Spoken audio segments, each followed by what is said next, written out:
मित्रों, आपकी पत्रकार वार्ता में सबका आपका स्वागत है। पिछले कल आदरणीय मोदी जी के नेतृत्व में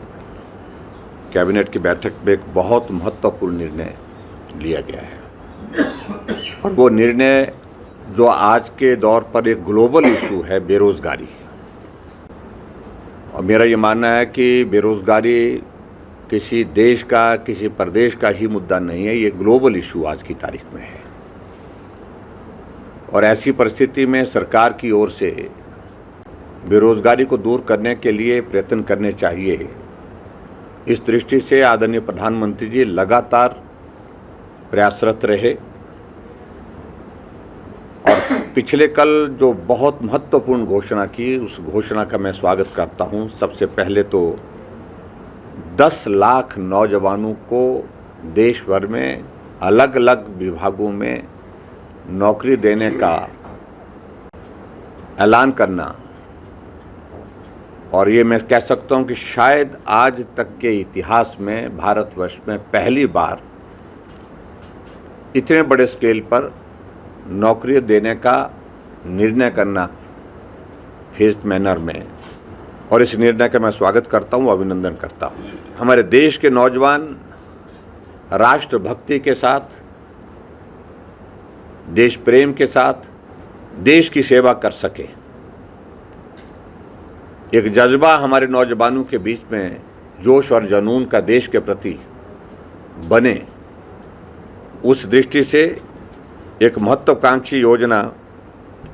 का पिछले कल ऐलान हुआ और जिसका जिक्र आज समाचार पत्रों में भी आया है, अग्निपथ।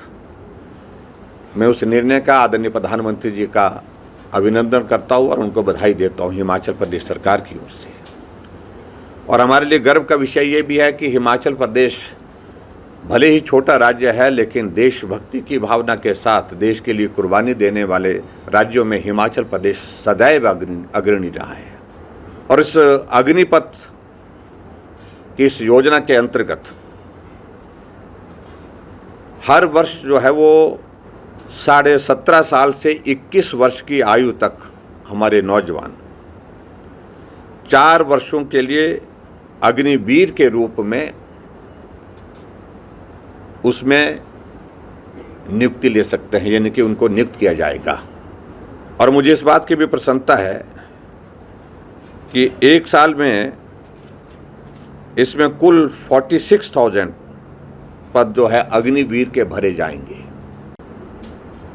ये निर्णय एक ऐतिहासिक निर्णय है और सबसे बड़ी बात तो यह है कि छोटी आयु में देश के लिए मर मिटने की भावना को पैदा करना, देश के लिए समर्पित होकर के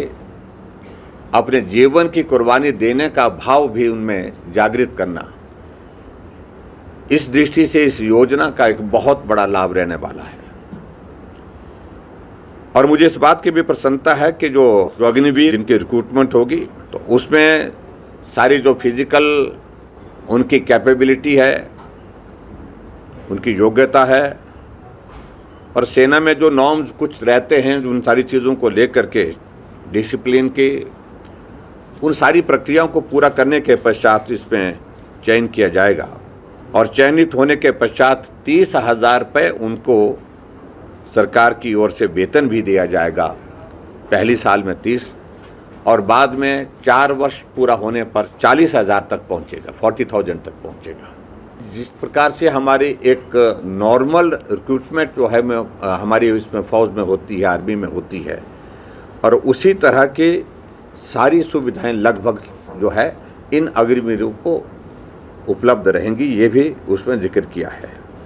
और आगे बढ़ कर के इसमें प्रावधान किया कि 4 वर्ष का सेवा काल जब पूरा हो जाएगा, 4 ईयर्स जब कंप्लीशन के बाद,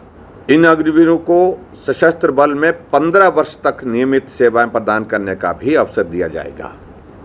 और ये भी मैं इसमें कहना चाह रहा हूँ कि